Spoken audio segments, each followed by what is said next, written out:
And there we are. We're live. Welcome to the Cafe Nightly Show. I'm your host, the Goldsmith. Today is the 5th of February, 2024. It happens to be Monday and happens to be an opportunity here to be on with Stosh from the UPX Spark Exchange. Obviously, we've had a ton of announcements drop today.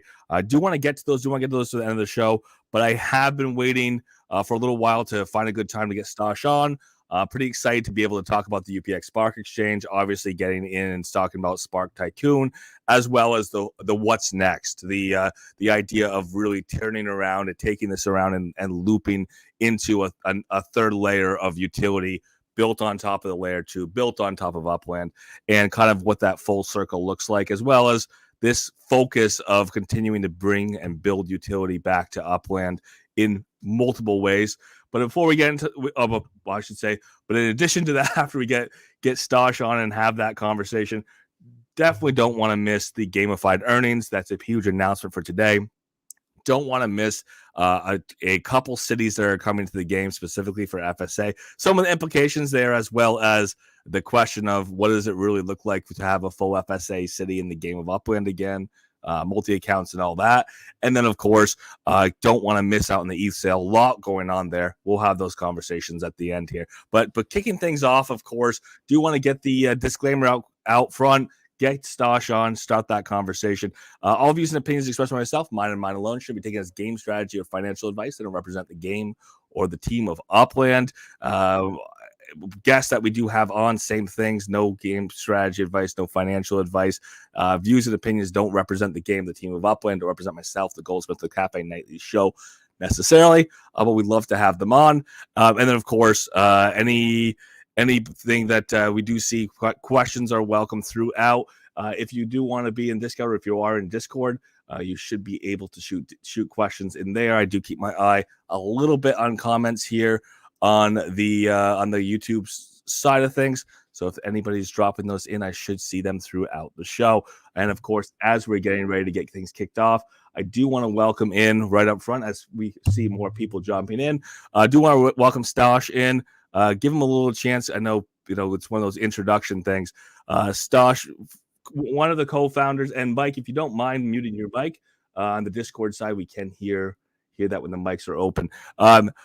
I do want to introduce Stosh as one of the founders of the UPX Spark Exchange, along with Caffeine, been in from the beginning, no questions asked. One of the first utilities, not the first, not the only, one of the first utilities bringing Spark into a easy to access, rentable space on a easy to access website, building a banking system around that, and then of course moving on into what could be done next with the utility for assets in Upland. We'll get into some of the specifics there and what the next layers are, and of course, as we're headed that direction, what the future of utility and building utility looks like for UPX Spark Exchange, and hopefully a little bit of thoughts about what is a possibility for other developers as well. So with that, I want to welcome in Stosh, and thank you for jumping on. And Stosh, if you want to open your mic in Discord, I see you've already done so. Welcome in. Thank you for coming. Yeah, thanks for having me. Glad to be here as always. And how is the introduction this time? What am I missing? What do you want to put up there that you really need a flag for? I don't know. I think you covered it all. It's quite the introduction. Yeah, right. Long-winded and all that. So yeah. We did bring you on our time, or I did bring you on time that you've already had a chance to talk a little bit about Spark Tycoon. There's had a little bit of time to mature in a couple ways as far as Spark Tycoon, and a couple things are starting to develop as far as the next iteration or the next feature coming online. But if you could just roll that back a little bit. We talked about UPX Spark Exchange on the show before. I've had John to do that. But from the Spark Exchange moving into Spark Tycoon, we haven't had that conversation. Just roll it back, a couple feet, and tell me where Spark Tycoon's coming from and some of the aims. Yeah. So for the members that aren't aware of what Spark Tycoon is, basically it is a Tycoon type game, right? It's adding utility to structures inside of Upland. So if you build, a house or any type of other structure, you can then go to Spark Tycoon and create what we're calling resource nodes, whether it's a lumber mill or ore mine or a research facility, right? You can create these nodes and they will generate resources for you to either build more nodes or to sell on an open market.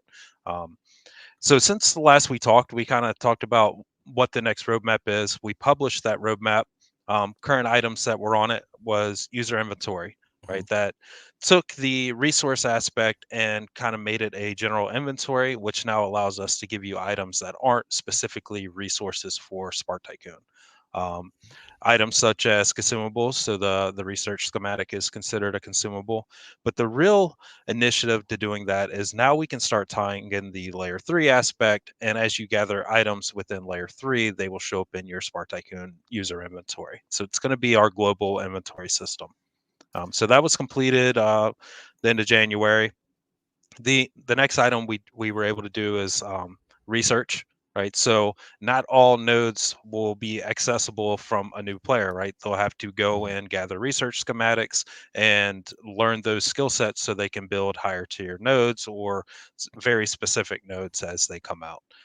The two ways you can gather research schematics are either a burn mechanic where you burn a resource called energy, and every 2 days you will get one research schematic.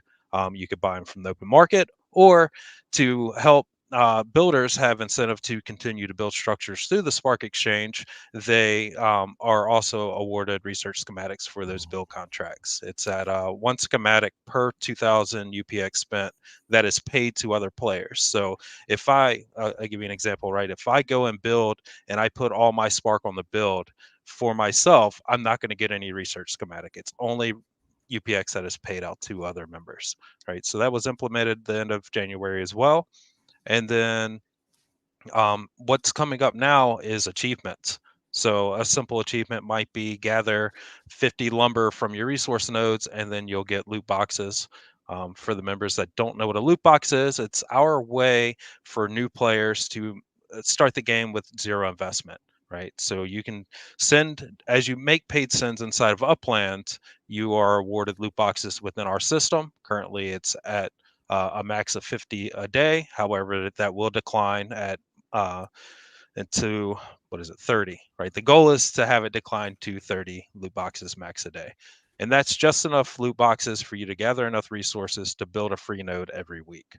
Right. So it's no risk, no money out of pocket. As long as you have a structure, you can go and actually add a resource node once you gather those. I want to catch you there if I can, because Sure, yeah. no, you're doing a great job. You've got the whole book out in front of you, Right. essentially the whole roadmap. But I just want to catch you there and just kind of circle back or loop to something.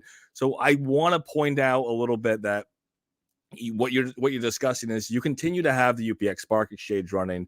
You have rewards that are inbuilt to, hey, I've got this extra feature. If you choose to use UPX Spark Exchange, which includes, like I said, player-to-player economy, it really is, with the facility of UPX, Spark Exchange facilitating this, you are giving a bonus to the people who are doing that, and that's is that something that was the impetus of bringing, the Spark Tycoon, or was that just kind of like a bonus to benefit members, or were you even thinking of that as its own project altogether? No, we wanted to tie it in from the start. We didn't know what the reward would be, but as everybody knows, the spark rental rate has been at rock bottom for the longest time. So we wanted to add an incentive for people to spend a little bit more in those rental rates, right? Get the flow of UPX exchanging hands. So, users who grinded out or spent a ton of money getting the spark is able to reap some of that rewards finally, right? Yeah. Over the Spark Exchange has been around for 2 years at this point.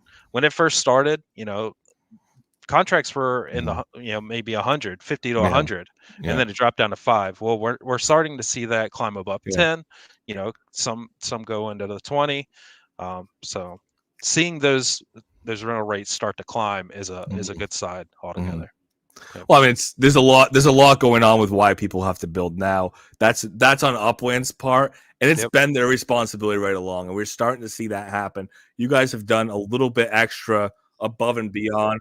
a little bit of extra incentive for Upland or players in Upland to want to build structures, to have structures, to again go and monetize their Spark, even, because again, it's both sides of the coin, right? So you're rewarding people who choose to use the UPX Spark Exchange to build structures, but also is it the people who are staking as well get some benefit or some knock-on benefit as well? No, the benefit to them right now is just they're earning more. Okay. We might add an incentive for renting your Spark out. Mhm. We don't know what that is. We've talked about it. The Mhm. idea is there. We just don't know what that incentive is right Okay, now. perfect. Well, that's great. And again, I know you were on quite a roll. You're talking about where you are now. This idea of we've already gone and started to add, the next layer of here, starting to build in with our nodes. This idea that there is a benefit on research for if I go and build something on the UPX Spark Exchange today, or put something out to get built. I'm renting people's Spark. As I finish that project, I'm paying more to do so, but I'm getting benefit that I never would have gotten before. Again, you're seeing that kind of come full circle with this separate economy altogether for Spark Tycoon. And since you started things, what, month and a half ago? Is that about right? Yeah, right before Christmas. Yep. How have you seen that evolve, both as you've added features and as people have come in and kind of built that economy around their goals and what they were doing building the game? Yeah, I think the adoption has far exceeded any of my expectations. The community constantly, gives me new innovative ideas, and we just keep adding them to our roadmap. And we're trying to implement everything that the community wants. Right? It doesn't make sense for me to build something that I want when the community wants something else. So we're using them to drive our innovation. And you mentioned the roadmap, and I think this is pretty intelligent on your part. I see it, both in some of the stuff you've done, but also some of the things people in your community are asked for is people are asking for the right things that are achievable, and it sounds like you're listening. And if people put their hand up and say, "I want to see this," it seems like that makes it into the roadmap pretty quickly. Yep. Yeah, I mean, if it makes sense and we think we can tie it in appropriately, we'll add it to it. Mhm. We might not be able to get it to it right away, Mhm. but we keep eyes on it and we're working towards that. Yep. Perfect. So, looking at that in Spark Tycoon, you mentioned that there's research coming in. That research is gonna start pushing to leveling up nodes. Correct? Is Correct. that Yep. a next step? Yep. The next step. So once achievements come out, node leveling will be right behind it. So right now, all of our nodes are level 1. There are no level 2s inside the game. So once node leveling comes out, all of your base level 1 nodes will be able to level to level 2. And what that would currently look like is that you will have to have, whatever the research requirement is for schematics, which is right now pegged at 20. Right. Mhm. So if you want to level 1 windmill to level 2, you need to do the research of 20, right? So once you learn Mhm. it once, you never have to burn those again. So be Mhm. clear on that. And then you also have to meet the achievement requirement.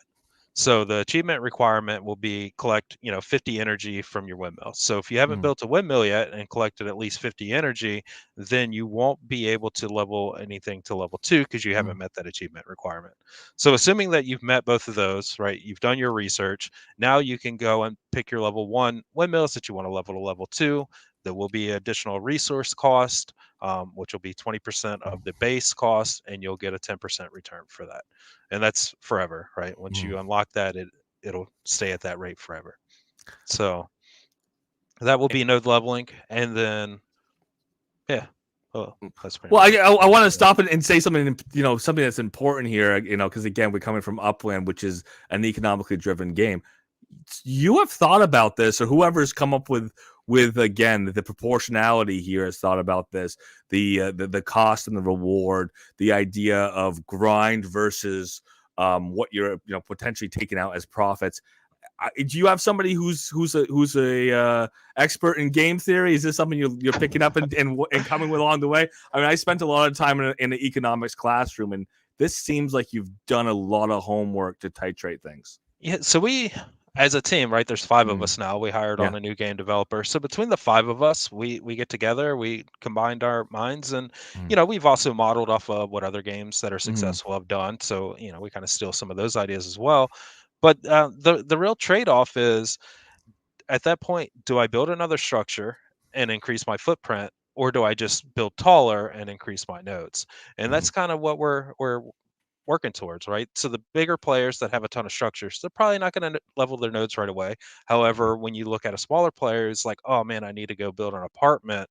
I can't, not that I can't afford it, but maybe it's not in how much I want to invest right now, but I can go mhm, ahead and level my node and still get the same reward or mhm, close to it at a lower cost, right? So we're trying to force players to make those decisions on mhm. what path. And at the end of the day, we just want the game to be fun, right? So You know what's interesting, and again, because you're talking about the game, which again, Spark Tycoon in and of itself is a game, but you just mentioned 3 tasks. What do I do about building my structure in Upland? Can I justify building a bigger structure, or can I come into my layer 2 game and develop in there? Which side of the coin am I playing on? That is a level of utility that a lot of people have been lacking or missing or not seeing in layer 1. We talk about, and we'll talk about later in the show. I will, anyways.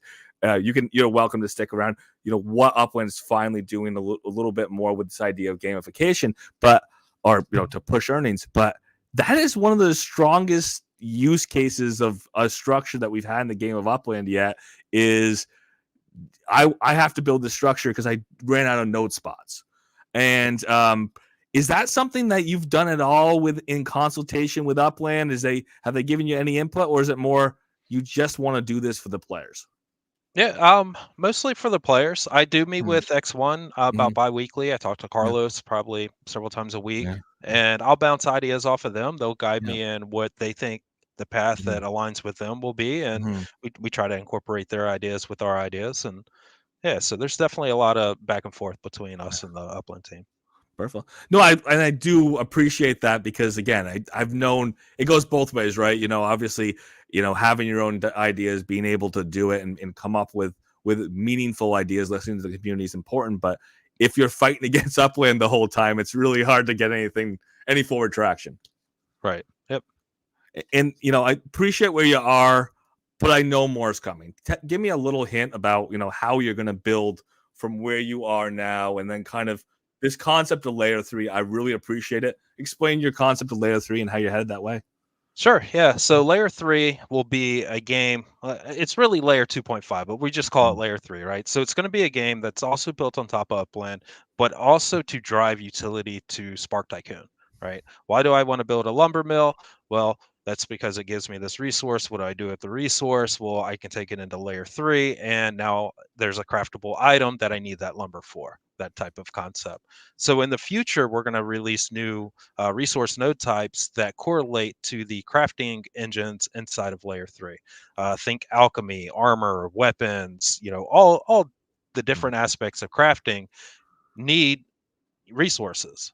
Whether you gather it while you're playing the game or you gather it from Spark Tycoon, it's all driving that utility from to Spark mm, Tycoon, right? Which ultimately drives utility back to layer 1.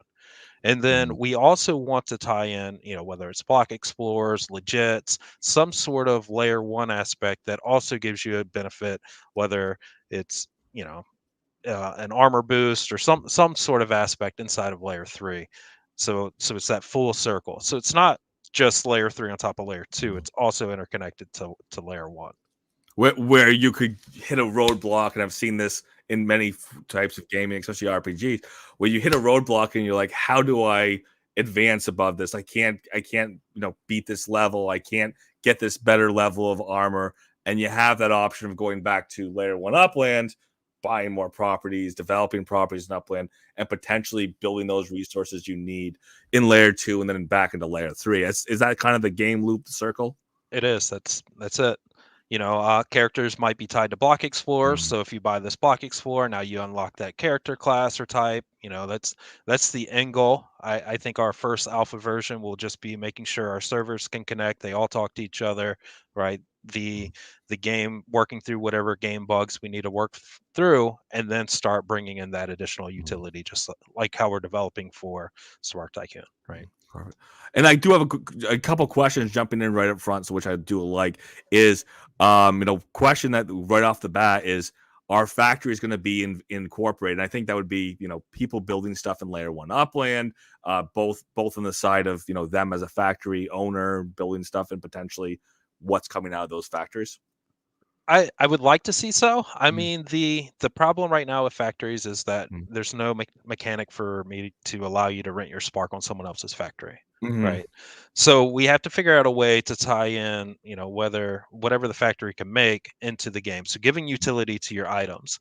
And as you have different people, they may not be able to produce the same items from the factory. So there's a lot of limitations kind mhm, of that need to be worked through before factories really play a big role into it. mhm. But every day I asked the Upland team, like, hey, can I do this? Can I do that? Can we Yeah. do this now? Yeah.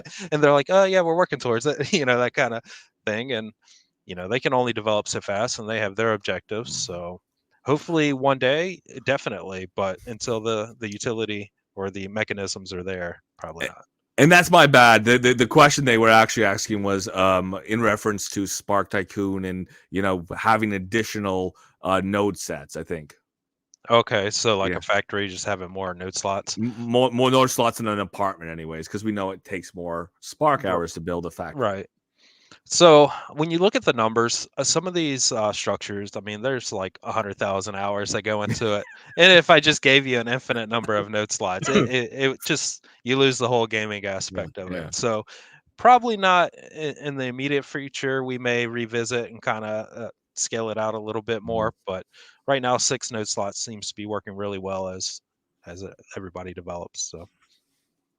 Perfect. Yeah, and again, I mean, that's part of, like I said, that's part of the economy I see is that you give a benefit for different building types, which means you have an incentive for people to want to build an apartment. So that apartment that's going to be on the Spark Exchange, there's a reason why that person is building an apartment as opposed to a micro home.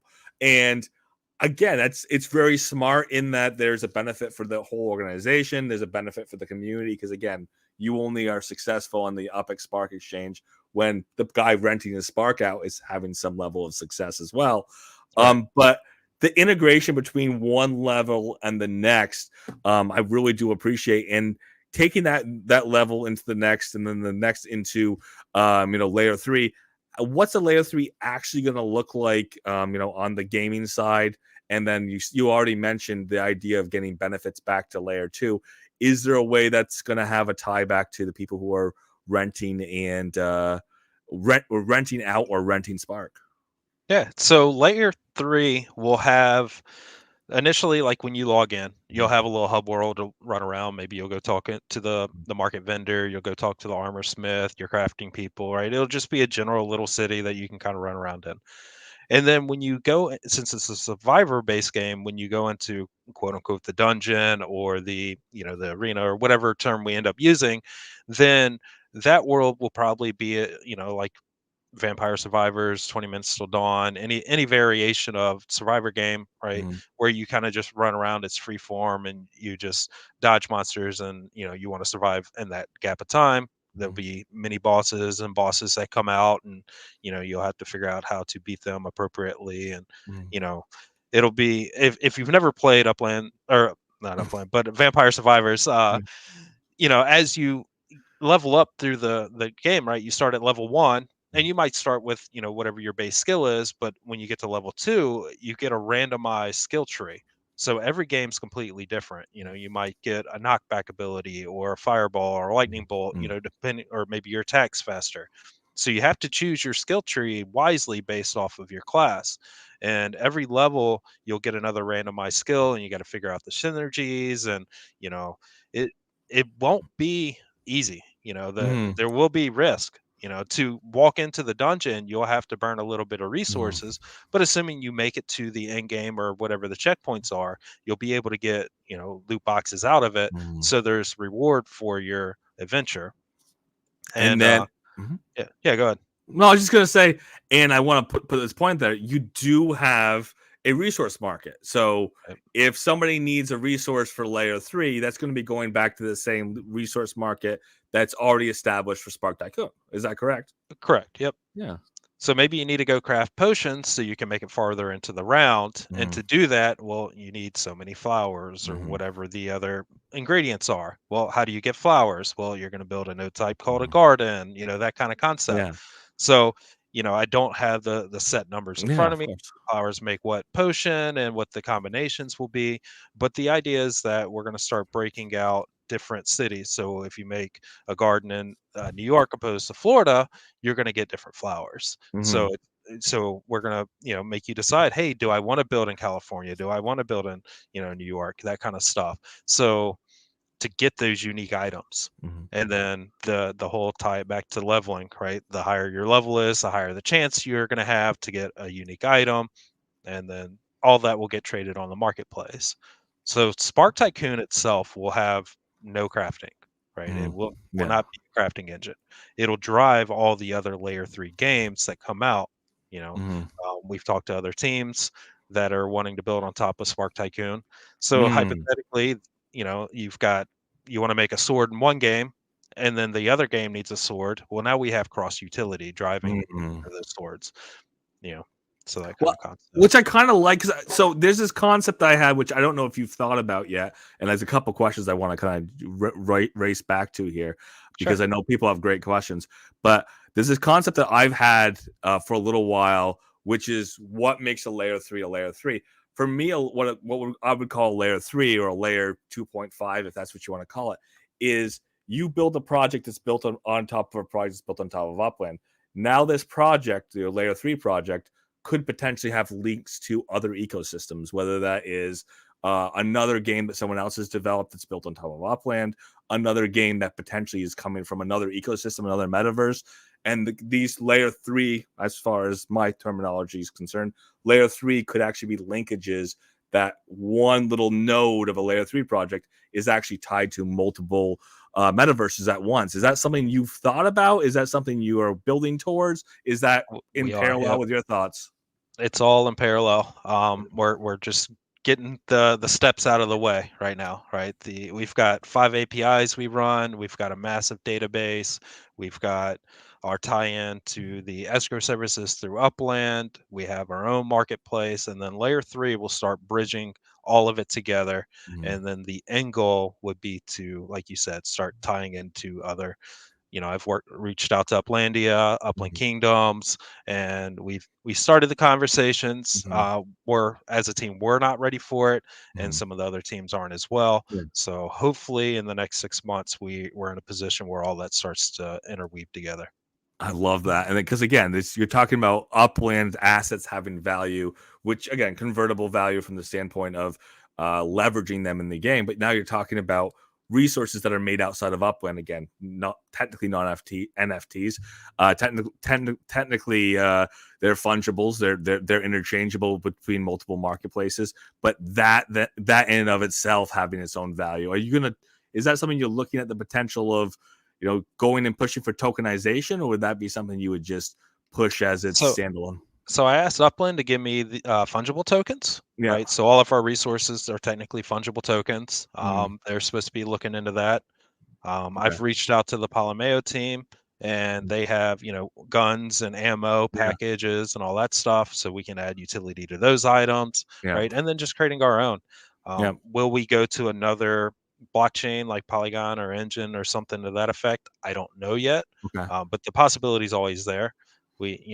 Our focus is to add utility to Upland, so we'll Mm, try to stay in Upland's ecosystem to the best of our ability. perfect. And I just hope that they give us the tools that we need so we can continue to do that. And they've been very receptive. Pretty much anything we've requested, they've at least acknowledged, and we've had good conversations about. So And I'm going to jump from YouTube back to Discord and back again. But one good question that's been up for a little bit, and one I've talked to you about before, is just talk a little bit about your dev team, because again, that makes a difference in a project for me.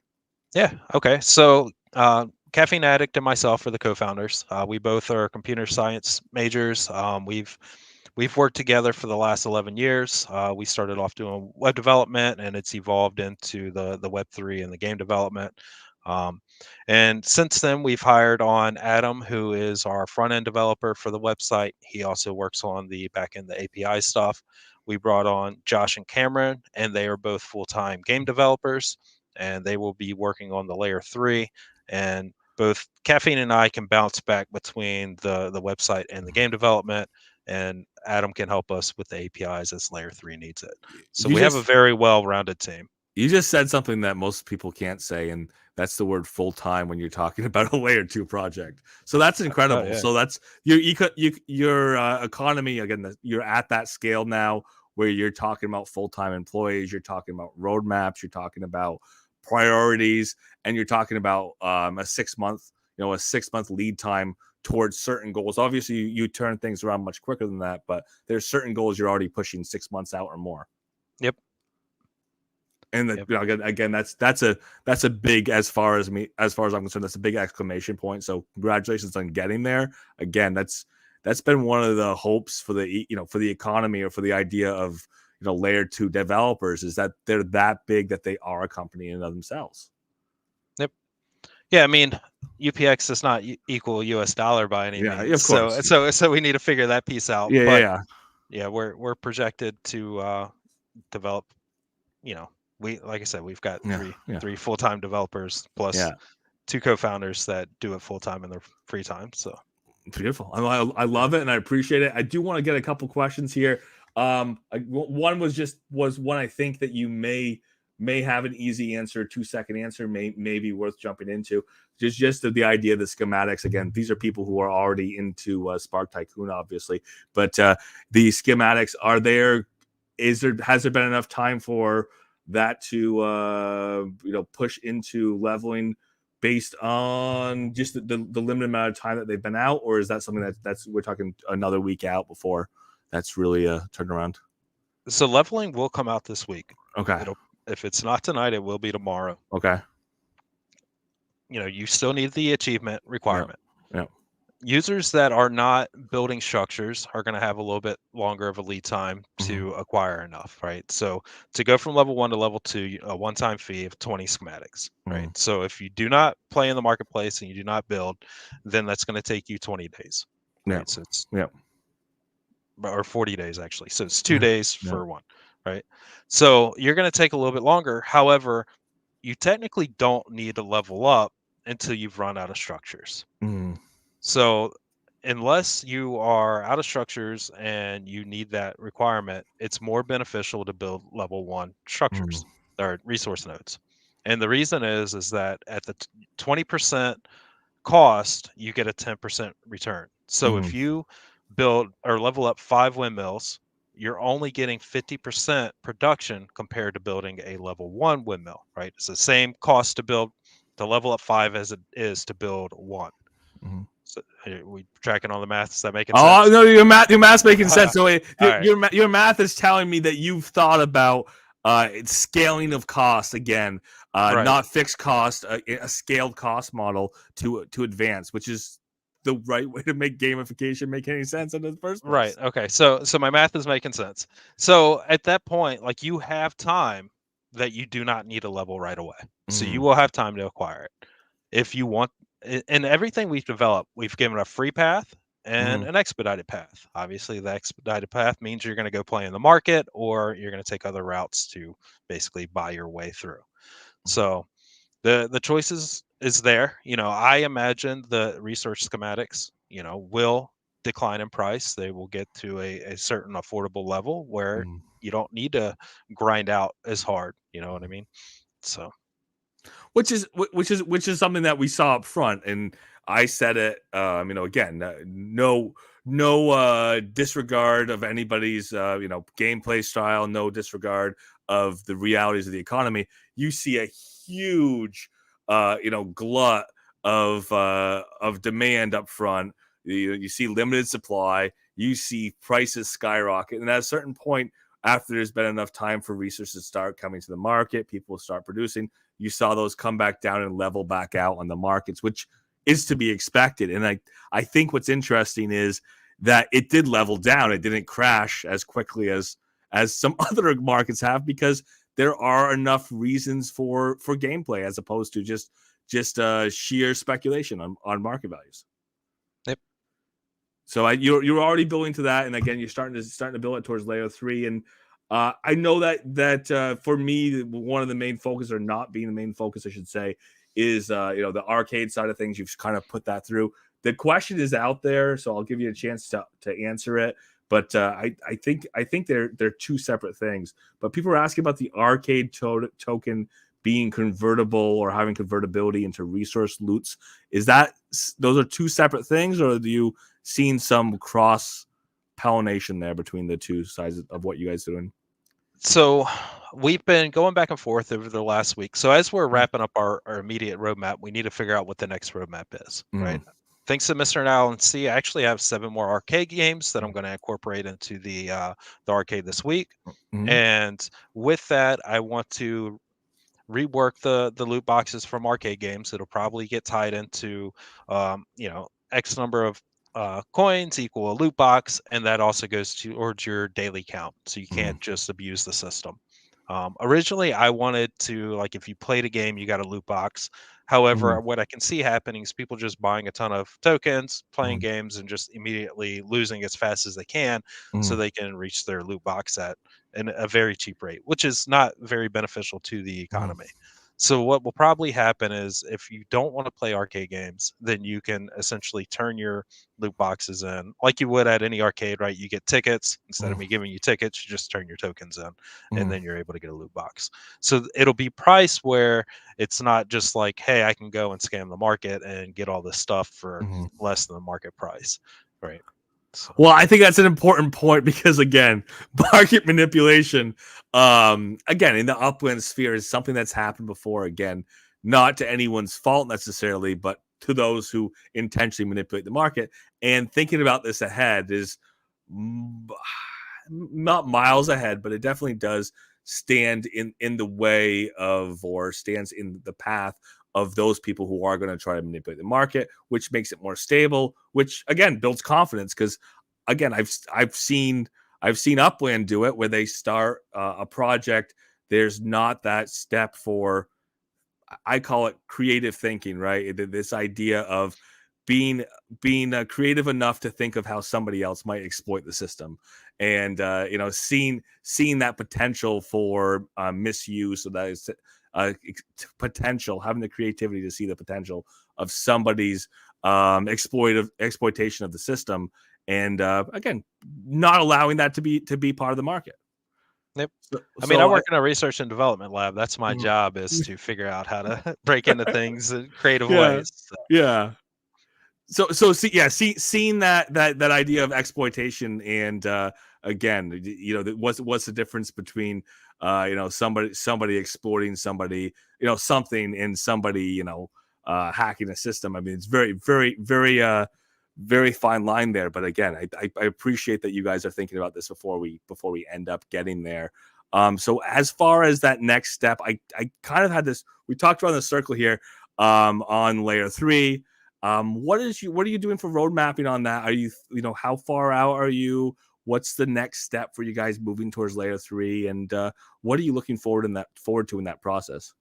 Yeah, so I've set a 10-week guideline. Like, we need to have alpha released, connected, people playing in 10 weeks. So that is my goal. Hopefully we can do it a lot faster.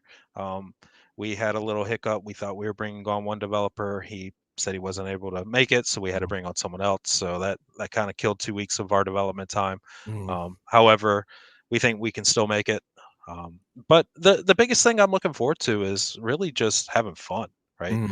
I've even growing up, I've always played games. The majority of people listening probably have played games their entire life, right? And to be in a position where I can actually create a game and have control, and create something that the community wants, and it be entertaining, right? At the end of the day, I just want it to be fun. I want someone to log in, play, not feel stressed, not feel like a grind, not feel like, oh my god, I got to get 15 people and go kill this boss and nobody's on time. Like that, that ruins the experience. I want people to Mhm. just like be able to log in and kind of have play at their own pace. Mhm. It's not player versus player. It's not me pitting you against the next person. And you can just kind of move at your own speed. So Yeah. Well, and I appreciate the fact that there is a reason for the grind, right? But that reason for the grind is that I'm enjoying myself playing the game, as opposed to I'm grinding because I think I'm gonna have some play to earn benefit. And again, there's a play to earn benefit. There's ways to make UPX. There's ways to make potentially at some point money as the loop goes, right? right. Between Yep. one economy and the next. But that's not the goal. The goal is a game. The goal is to have fun. That's the end goal. Yep. Yeah. Now, definitely, I want Yeah. you to make some money, right? Everybody Yeah. wants to make money at the end of the Yeah. day, but it's not going to be I just give you free money, right? Yeah. Yeah. Yeah. There's and I don't want it to feel like, hey, I need to go and kill 50 bosses so I can get one UPX, right? That's terrible. No one's going to enjoy it. But I want you to log in and actually enjoy like running around doing stuff. And I Yeah. know not everybody enjoys survivor games.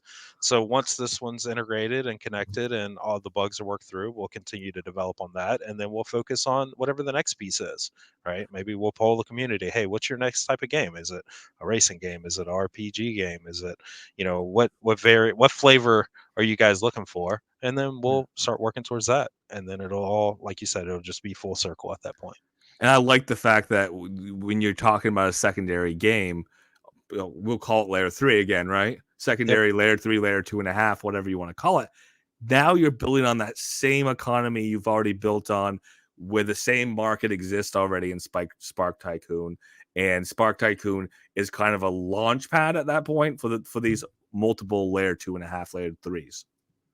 Sort of. I Yeah. actually want to market to people that don't play Upland, right? Which is where that tie is, right? Where Yep. that concept is you get snuck in and you're like, oh, what's this currency? This other currency that's being talked about or played about, and Exactly. kind of a potential gateway back into Upland, but you don't even have to go that way to interact with your layer 3. Correct. It'll Yeah, be more beneficial if you are yeah, interacting with layer 2, and to get to yeah, layer 2 you need layer yeah. 1. So if I can, have people enjoying our game, playing it on Mhm, Twitch, right? And sharing that, people are going to want to play the game and they're going to be like, "Well, hey, how do I get involved in this?" And mhm. then that's going to bring them into the Upland universe and you have that whole ecosystem growing because, you've got the utility, you've got the gameplay, you got Upland.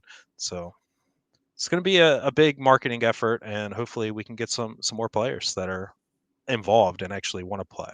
Right? It's not just a money grab.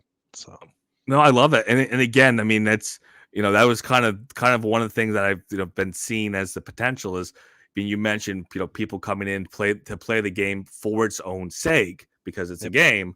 Having the tie into the metaverse, I think, and again, not to be too philosophical about it, I think that's been one of the holdups on really adoption in metaverses is people have to want to do whatever the activity is, as opposed to just come in and subscribe to whatever the platform is, right? I'm not coming right, for the platform, I'm coming for the games. Have them right, come for the games, the platform is how you get there. yep. And then hopefully they enjoy buying properties and building Mhm. out their tycoon empire. So you never know. A reason to build structures, go Yeah, figure. yeah. I love it. So what else am I missing? What else are you excited about? Is there something that we just stepped over that is like your passion project at this point in the whole ecosystem? Um, I think one thing that we haven't talked about, and I really Yeah. haven't publicized it too much, so I'll just drop it here, is that as Sparklet gets closer and the Mhm. integration with MetaMask, right? I'm super excited to see how all this plays out. Right now, Upland's pushing Ethereum, and their market side, and our team has already started doing proof of concepts of how we can incorporate. Whether it's MetaMask or Coinbase or what other wallets are available, and start facilitating those trades as well. Mm. A lot of people came to Upland because they don't. Well, let me rephrase this. Right, a lot of people who have come to Upland it's their gateway into Yeah. NFTs, right? Yeah. So NFTs are a scary path. If you don't understand, the different blockchains and how the wallets talk to each other, it can be very scary. And I think Upland's done a fantastic job of kind of walking people through that process, getting them integrated. And we hope to also facilitate that as well. I don't exactly know what that looks like. We have some ideas, but we want to start moving towards those paths as well and kind of follow the lead of Upland and integrate a little bit deeper into the Web3, Mhm. if that makes sense. No, I love it. Yeah, I mean, it's and that's kind of the thing is, the Web3, the people to people, people to people economy, or the node to node economy. That's kind of the idea of metaverses, which hasn't yet taken that whole hold. But again, you're telling me that you're talking about, already working with layer 2 projects that are, tied to Upland, but you would have a separate pathway to interact with them outside of, working through Upland. That looks like the metaverse to me. That looks like, Web3 to me.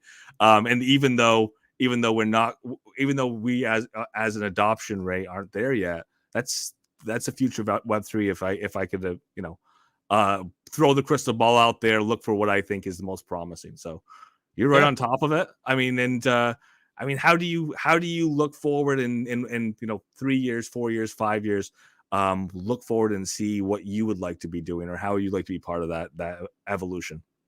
sure. I mean, 3 years is a long time in the All crypto right, space. right, right. So maybe I'll just give you a 1 year roadmap, Yeah, right? sure. Let's do it. So 6 months, I see having at least 2 games out, right, that users can play and developing off of that. At the end of another 6 months after that, so we're a year in, right? I'm hoping Mhm, to sparklets out, right? mhm, Web3 is well ingrained, whatever that looks like. So maybe you come to the Spark Exchange and instead of paying UPX, you're paying with whatever crypto choice you want, mhm, right? And then that maybe you play in the marketplace, you have the option of, hey, do I want to trade UPX or do I want to trade, Ethereum, whatever that looks like. mhm, You know, we don't have answers, but maybe, I would like to be working towards that is mhm, kind of where I think we're going to be. So, at that point, I'm hoping Upland can give me fungible tokens. So mhm, resources are now written to the blockchain. You have them in your Upland account mhm, opposed to, just being stored in my database. You have a slew of legits, NFTs, all this layer one stuff, lawn ornaments that we're able to now add utility to. Maybe we have a lawn ornament that's a windmill and you put that on your property and now all your windmills get a bonus, that kind of stuff. mhm. Right. So adding all this utility, and that's where I want to be in a year. Now, 3 years from now, that's a little bit far because we need to get through the first year. But yeah, No, I like that. That's both optimism, but it's also realism, and it's also, you're actually putting the work in. So there's going to be a lot of work between now and then. That's not a question. oh yeah, definitely. And I'm Work going to never ask you the. ends. I'll ask you the one punchline, and I'll see where you go with it, and we'll see how it makes you feel. Uh, you've got so much you're talking about doing with assets, fixed variable assets, things that you're adding utility to that does not come with its own inbuilt set of utility. Have you thought about, started putting on the roadmap anything to do with potentials of Upland life, or is that just too variable of a market to even think about at this point? I think it's too variable of a market, right? As Mm, users get their totems and those items, right, and we understand what they are and how they mm, work, and then we can start incorporating that mhm, into the layer two, layer three aspect. mm, Maybe you have a cheetah. That cheetah, follows you around as a pet inside the game. mm, Maybe it's just a cosmetic thing. mm, Um, until that evolves, I really can't say. Like we're mm. we're not close enough to Yeah, even start incorporating anything yeah. like that. We're literally talking about being 6 months before, at least 6 months before life can exist, and even with that, you're gonna have a proto life a little bit before you have, the full fledged, iteration two, iteration three, iteration four. So, Right. I'm right there for you. I just gave you the opportunity to think pie in the sky, but I love the fact that you're down to earth and you're looking at the variables you can actually control. Yep. Yeah, if I can't put it in escrow service or I can't automate your trade, it makes it really difficult as a layer two to Uh, give you anything in layer one, right? Yeah. Because if I can't facilitate the trade for somebody, you're always going to have that bad actor that just doesn't do it correctly, and then Yeah. it's a nightmare to manage. And yeah, and I I don't pre- have the team to facilitate that. To store trade it to this one person, and then they trade yeah. it for you, right? It Yeah. just it Yeah. won't happen.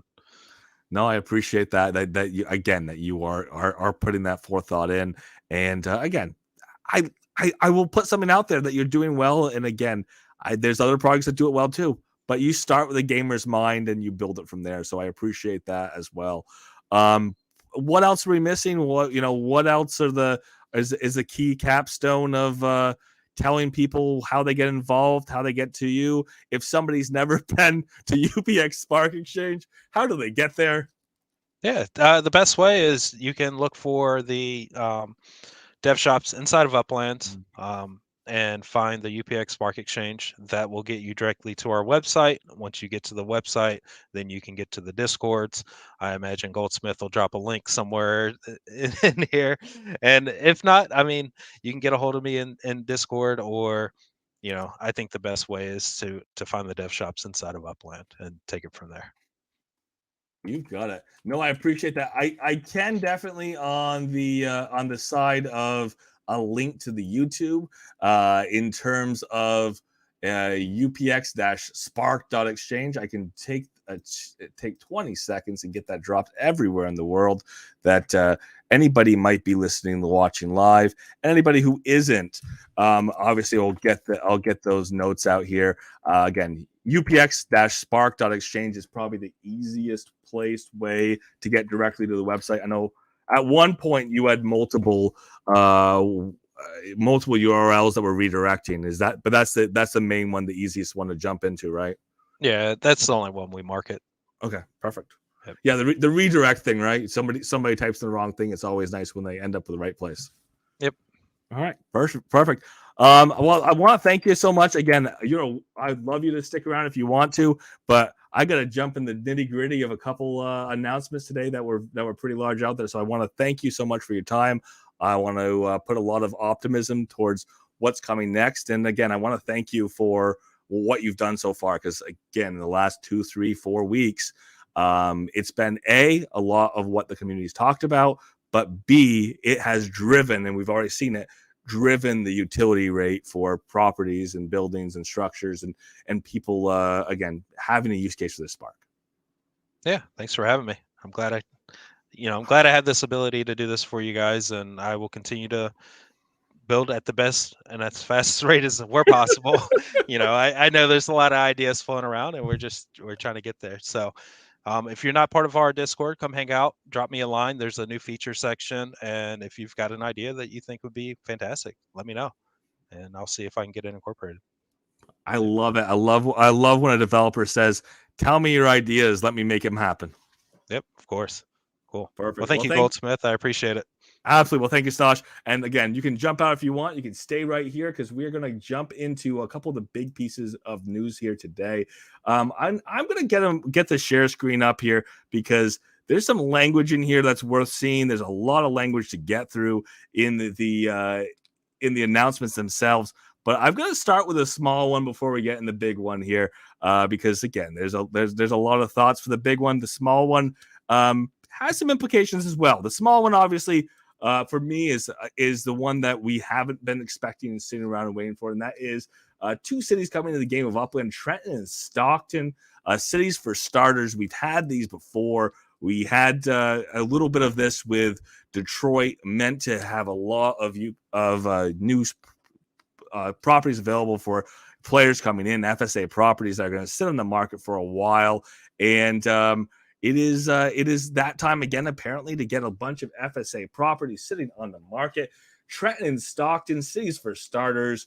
Everyone, heads up, we've got a pair of cities on their way. Trenton and Stockton will be hitting Upland sometime in the next week. Again, that's key there. With neighborhoods added unannounced and as demand dictates. Again, we'll see more stuff hit the market. People be able to go and mint, and being and seeing those neighborhoods pop up as they are needed. Get into some thoughts about what it looks like for an FSA direct city or an FSA focused city. But again, 85% of those properties being designated FSA. And the new change here, which may or may not have a strong benefit for the community, is FSA limits. We did FSA limits up to 30. FSA limits 10. That's 10 per user's FSA properties is a key part of what's happening here. And I talked with Stosh earlier about this idea of exploitation, about the idea and the concept. Actually, Stosh, you're still there. The idea and concept of exploitation, and as somebody on the gamified side, you see the concern there with the idea of, oh, we're gonna cut back how many properties that you can kind of put out here, or how many properties you can buy with one new account. Oh yeah, definitely. They're gonna have their hands full chasing down multi-accounters. For sure, it's like give people the opportunity and the incentive to cheat. I say the stronger that incentive is, the more likely you are to have cheaters. But again, Upland's got a little more robust with pursuing and jailing accounts. It's just hard to keep up with hundreds when they're coming out of the woodworks. As Upland continues to welcome and growing community of players. Again, this has been a focus of Upland here over the last 3 to 6 months, is getting new players in, working on and fixing the onboarding system, making it much more robust, and kind of using the mission system to get there, knowing that we are trying to welcome in people coming from the ETH community. That's what we just had with this ETH bundle. We'll get into that in a little bit. But also this idea that with life, we're going to potentially bring in a new layer of gamification and bringing in new players. So for that, get new players in that kind of those teaser cities: Trenton, New Jersey, and Stockton, California. Great starter cities.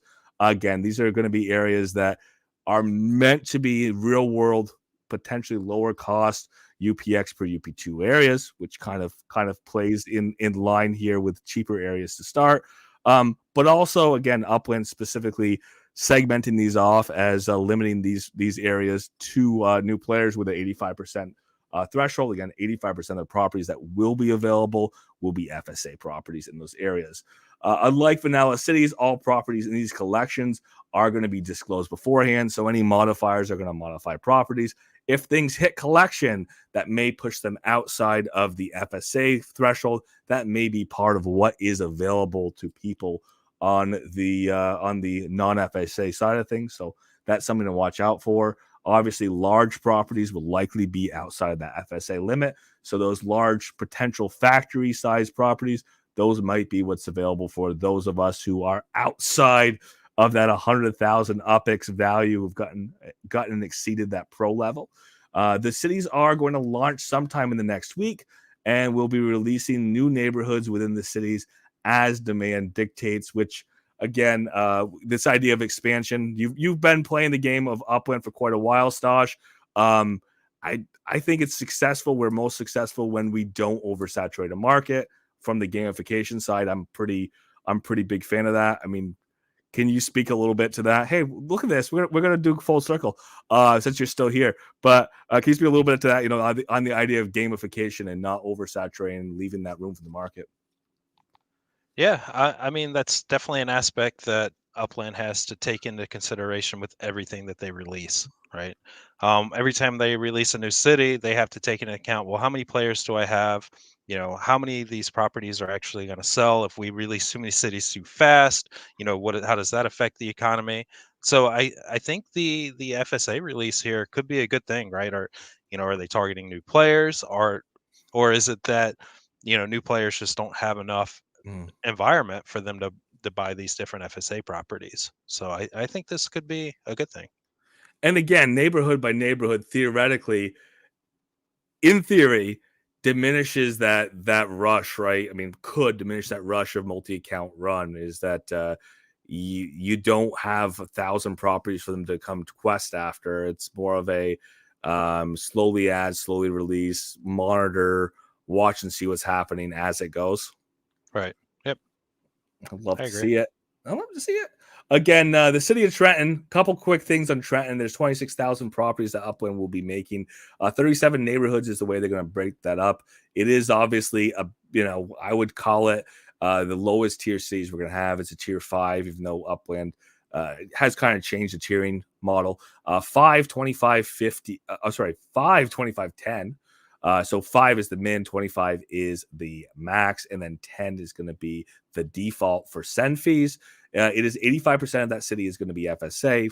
It's a tier 5 treasure hunt city. Future expansions will be, yes, obviously you're going to start small and continue to grow. Train terminals, only way into the city is going to be train. There's not going to be airport. Total of 6 collections. The city is going to be standard again. We're going to know what those collections are up front. Neighborhoods. Heltoria is going to be a rare. South Trenton is going to be a limited. Wibber is going to be a limited, and there's going to be some rare, going to be some exclusive streets. Broad Street's going to be exclusive. State Street's going to be exclusive, and the initial opening neighborhoods. We're going to get Chalmersburg, Chestnut Park, Franklin Park, South Trenton, with landmarks of, and again, this is probably where open for everybody, not on the FSA side of things. Alsery Mansion. We're going to have the Old Barracks Museum, the William Trent House, and the Trenton War Memorial. 4 landmarks come into Trenton. Stockton, California, 96,000 properties approximately, 19 neighborhoods. Same things. The 5 is the min, the 25 is the max, the 10 is going to be the default send fees. 85% is going to be FSA, 5 tier 5 treasure hunt. Expansions, yes. Train terminals, yes, and no airport. 6 collections total, and again, standard release, with neighborhoods of Brookside being a limited and Spanos Park being a limited as well. Streets, Eldorado Street's exclusive. Main Street's going to be exclusive, and the Weber Ave is going to be a rare. Initial opening neighborhoods, Civic Center and the Weston Ranch could be the opening neighborhoods, with landmarks of El Dorado Elementary School. That's an interesting one for an elementary school making landmark. Fox California Theater, the Hagen Museum, and the Hotel Stockton as being, again, 4 landmarks for the city. Terminal sales. And here's something that's not going to be for FSAs. Trenton Train Terminal, 9 available at $445 each. If you go and put that value into the game, guess what? You're no longer going to be qualifying for an FSA. Stockton train terminals, 9 of those available, $475 each. Registration starts on Monday the 12th. Look at that. Next Monday at 8 a.m. PT, we got a little bit of heads up. The sales start is going to be Tuesday, February 13th at 9 a.m. PT. Again, 2 cities, sets of train terminals, 9 total each. Note that the registration and the sale of terminals will only be by registration and sold in the web version of Upland Store. Again, not something you can do through the app. The Stockton travel routes, there's going to be a few different routes in, because we're talking trains. We're not going to be talking about from all over the globe. Stockton to Bakersfield, Stockton to Fresno, Stockton to Oakland, Stockton to Santa Clara, and Stockton to San Francisco are going to be the routes to and from, with OPEX costs between 80, with the furthest from Bakersfield to Stockton to San Francisco. 30 is going to be the lowest cost to get in. Keep in mind that since these are FSA cities, it makes sense that they're looking primarily in an area that's relatively dense. There's a number of ways to get in. Trenton's the same way. So we go down and take a quick look at Trenton's travel routes in. There's a number of cities that aren't that far from Trenton. You can come in from Cleveland, that's going to be a little bit more expensive. You can come in from Detroit, it's a little more expensive. Both of those areas still have some communities with some newer players settled in those areas. But Manhattan, 20 UPX to get in. Queens, 30 UPX to get in. 20 UPX from Rutherford into Trenton. Rutherford is a sold-out city. Queens is mostly sold out. Manhattan is sold out. But we have seen, newer players end up one place, need to go to another. And that is a easy safeguard here. If somebody accidentally ends up in Manhattan, they can still get into Trenton. If somebody accidentally ends up in Rutherford, which wasn't an expensive city, is sold out, you could travel in from Rutherford to Trenton. So I appreciate that. And I appreciate the fact that we're getting Trenton instead of expanding Rutherford, because I would be very mad if we had done that. FSA update, again, 10 FSA properties over the lifetime of their account. Stosh, I kind of, teased that up front or kind of pointing that out, highlighted that. What because you've seen this happen, you've seen a little bit of exploitation here. What are your thoughts about limiting the period of time or the time under which a new player can be a new player? Yeah, I don't know. So what was the old boy? I haven't been at FSA or done any For FSA a in a couple million years years. now. Yeah. Yeah, there used to be no limit, and then we had a limit of 30. Was 30 at one point, because again there was this idea of exploitation and lifetime FSA status. So even without multi accounting, this idea that people would use FSA status to buy and mint properties that other people couldn't. And what they Right. would do is it'd be called, I'd call it managed account status. So you are going to cross that 100 UPX threshold, and you go and convert that into something that's non-UPX related. You either find a way to cash out a portion, so you have less, or you go and you turn that into assets that are non-UPX related. So they don't give or count towards your net worth. So if you keep managing your account value lower and lower, you can continue Right. to be somebody who goes out and buys those properties other people can't. So that was an issue. The Um, FSA agents that you see everywhere. yeah, Yeah. that's the language. Yeah. That was the thing. And again, that it's not supposed to be a commodifiable resource. It's not the way FSA was originally built. I understand the idea of exploitation is kind of a form of gamification, really. You give me these rules, and I'm going to try to stay as inside them a little bit to benefit myself. But again, it doesn't help the economy as a whole. It helps individuals who are doing it one way or the other. But this concept of trying to put an end to that by limiting how many people can buy or sell, I think that has to be done. Yeah, I think so. I And, agree. and like 10 seems like not very many, but at the same time, if I've bought 10 properties, I've flipped them because they're in high demand areas, I should be above 100,000 UPX. And if I'm not, I've learned enough about the game so that I can play on the, maybe more or less minting into other areas, maybe putting other layers of gamification, other layers of gamification in the game of You like that? Right. Yep, Yeah. I like that. Yep, there you Yeah. go. Other layers of gamification to advance my game, as opposed to, um, you know, just honing in on taking this opportunity from other players who might be even newer than myself. Yep. So Now, I wonder if, they had this limit where you can yeah, only buy 10, right? If the city's 85% FSA, I yeah, wonder how long it's gonna take for it to sell out. that's the key, right? So the Right, key yeah. is if we have rapid onboarding and they have to expand from 2 neighborhoods to 4 neighborhoods to 6 neighborhoods to 8 neighborhoods, I'm going to be suspicious. I'm going to say how many of these are multi accounts. But if the answer is not very many, I'm going to be excited. Yep. So yeah, I mean, you start with 2 neighborhoods, which is what Upland's doing here. Start with eliminated neighborhoods, and it might take a while to sell those out. But if Upland has what I think they have right now with Sparklet, and if Upland has what I think they have right now with burgeoning life or moving towards life, they do have a onboarding opportunity. We've seen it in the past. We've had previous rushes and gluts of a lot of people coming into the ecosystem quickly. If they can do that again, the right way to do it is bring new players in a way that they don't get scared away.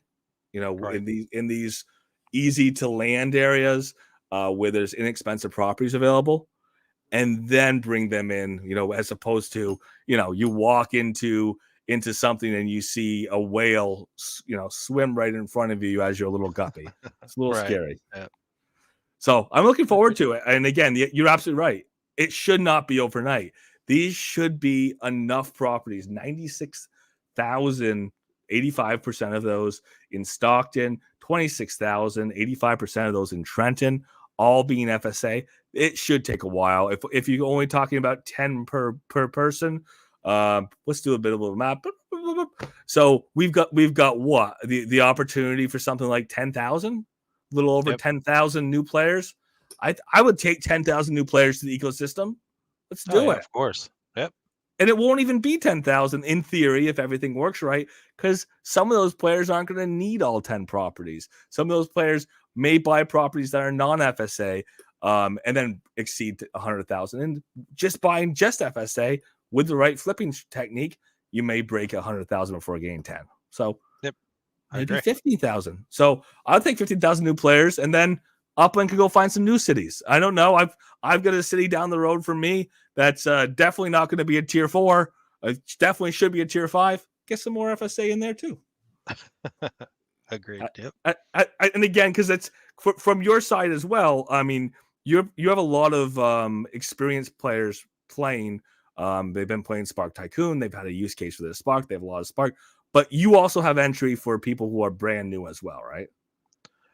Not visitors. If you're a Not visitor, oh it's no, very difficult. not visitor. I mean, you gotta hit Uplander. You gotta own your property. Yeah. Once Yeah. you hit Uplander, you can start collecting loot boxes and sell it in the Mhm. marketplace and start collecting the rewards.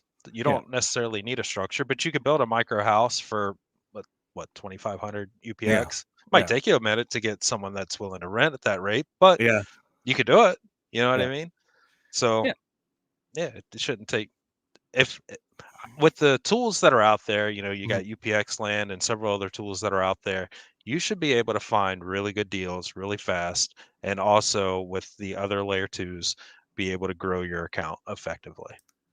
And I appreciate that. And the one thing that I've said for a really long time is this idea of people coming into the game, buying some properties, sitting on those properties, treating Upland like it's a pure speculation, like it's not a game. There's some benefit to doing that. It gets people to come and invest.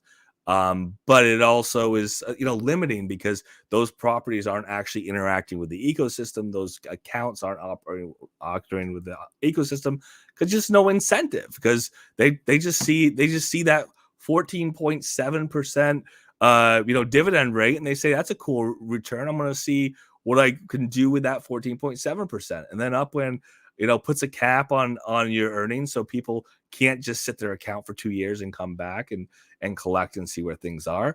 And then they come up with another strategy for this, for managing that kind of complacency on accounts, and that is you're not going to get the 14.7% unless you do something about it. So again, I guess this idea of gamified yields, I'm going to pop that announcement up so we can look at it, but that idea of gamified yields, that ties into a game strategy as game theory, but also just smart business so we don't just continue to have inflationary UPX. I mean, again, you have this idea in your own game already. I've already seen it where Yep.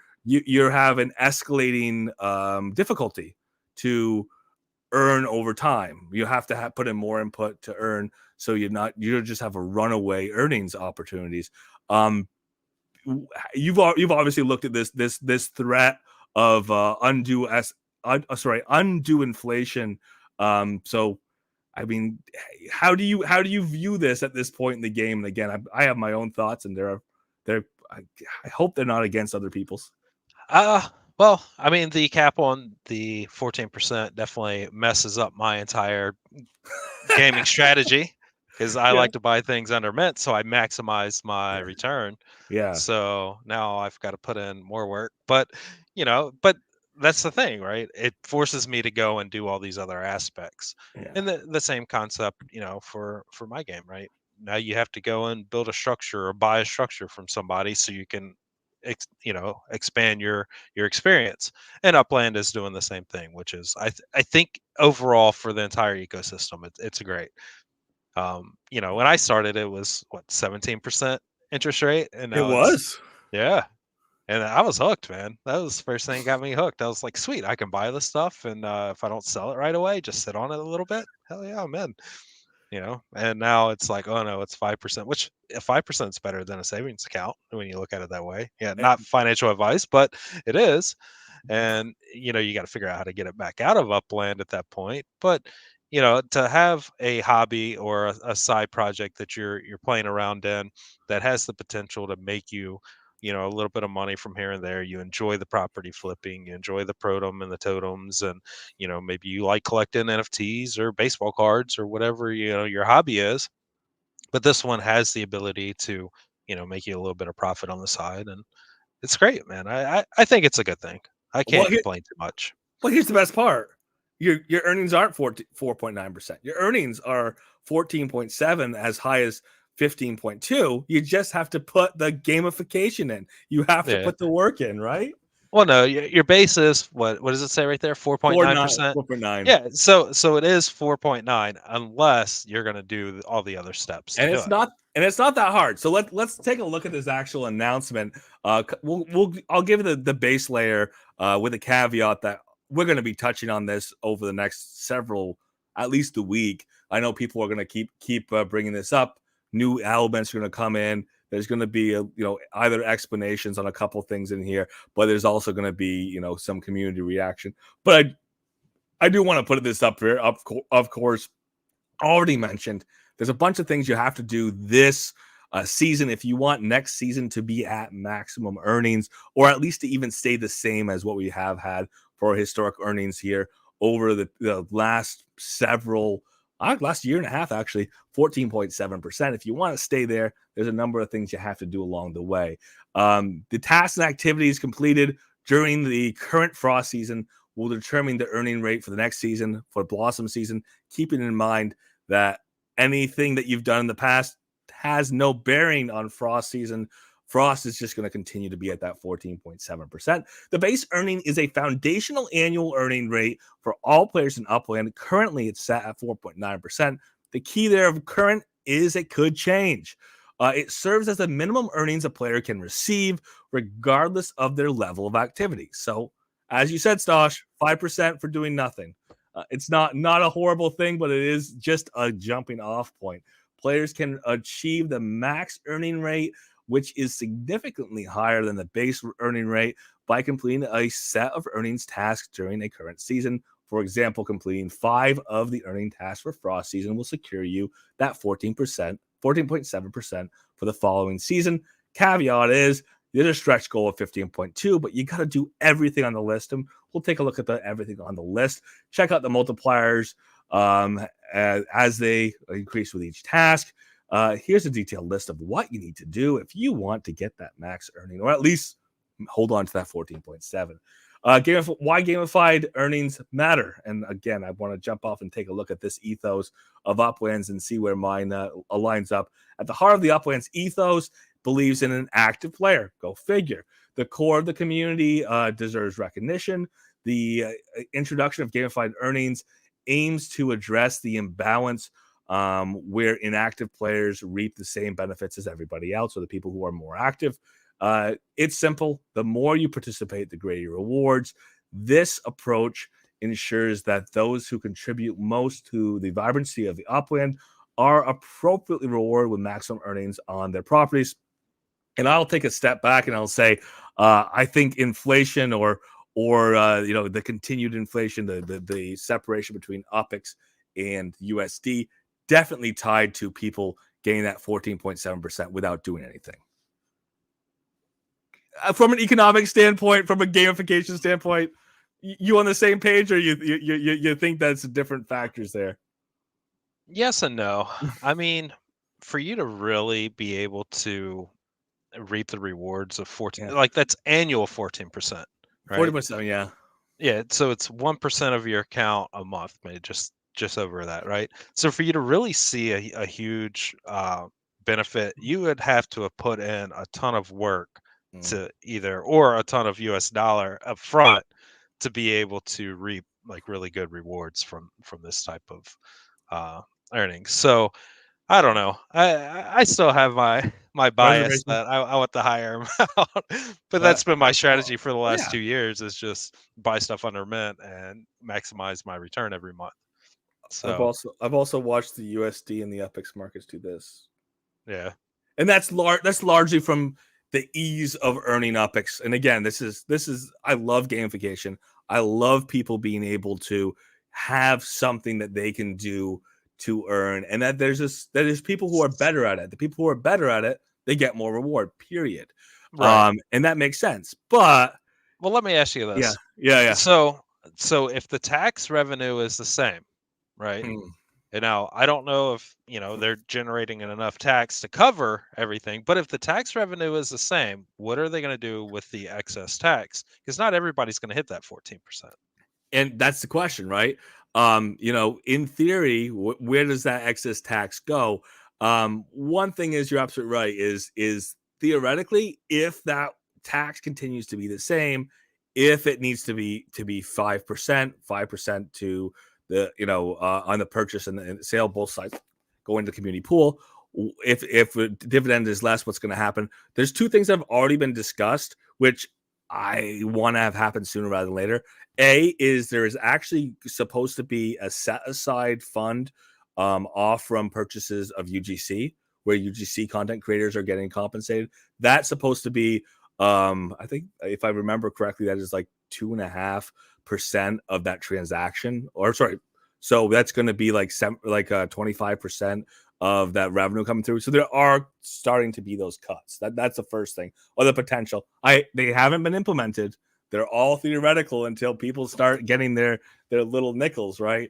Right. But that's the first one. And the second one is Upland has kind of put this idea that they could change the transaction fees, which theoretically, if there's lower transaction fees, that might push the impetus or reduce the friction for people to do transactions between parties, which Oh yeah, could be a that would good be thing fantastic. Because people pay for you ten you. percent going in and out of my. Yeah, well, I don't have any control over that. Yeah, Yeah. yeah. So So if you lower that transaction coming in, yeah, right? Yeah. yeah. So that makes sense. Hopefully that is a thing. I guess time will tell. Eh, Um, I had another question, but it yeah, eluded go me do at it. this point. No, No, oh, get it, it'll get it. come back to me. Yeah, get it when it comes back. Here's a key thing. This is how it's working each season. Gamified UPX earnings produces a forward-looking system. So you check the boxes this season.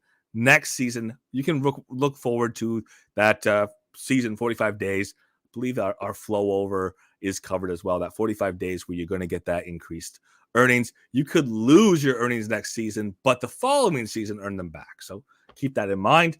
Yep. Tax complete in the current season determine the UPX for the next season. Go ahead. I'm sorry. No, Go ahead, Such. Oh, no. So I think one thing that I would like to explore a little bit more, and I mm-hmm. just haven't had the time to look Yeah. into this, Mm-hmm. is for me to calculate what I'm going to make at 14% over, what is it, 45 days, opposed Mm-hmm. to what it costs me to be an active player Mm-hmm. inside of Upland. Is Okay. what is the true trade-off? Am I spending more to be an active player? And Mm-hmm. there's got to be a balance. I'm gonna So put. Mhm. yeah, you've got all the math on this. Yeah. Here's the math. It's supposed to be a game.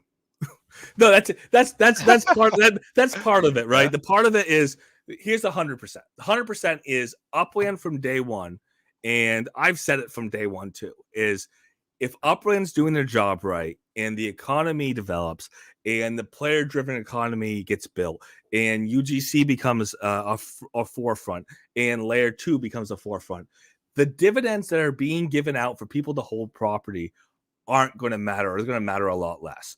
Um, the idea of people are coming to Upland to buy a bunch of properties and sit on them for a long period of time so they can earn UPX over time and potentially reinvest it, potentially try to cash that out, whatever they end up doing that UPX once they've earned it. That is not what the long-term goal of Upland was. That was the long-term goal of some players who came into the ecosystem early on, Mhm. which can't be faulted because that's all there was to do. But that was not the long-term goal of Upland. Upland said literally from day one, literally from the white paper, that they wanted to decline or decrease that dividend over time as there was incentive to engage in the economy outside of buying and holding properties. So they talked about this theory of going down to zero. I don't think it's going to happen anytime soon, but this idea of going down to zero in dividends in the first place. So I 100% understand how tasty the 17% dividends were, but that's not where the Yeah, game was ever supposed to be. and I understand that, Yeah, right? yeah, I'm still here even after the 17% drop.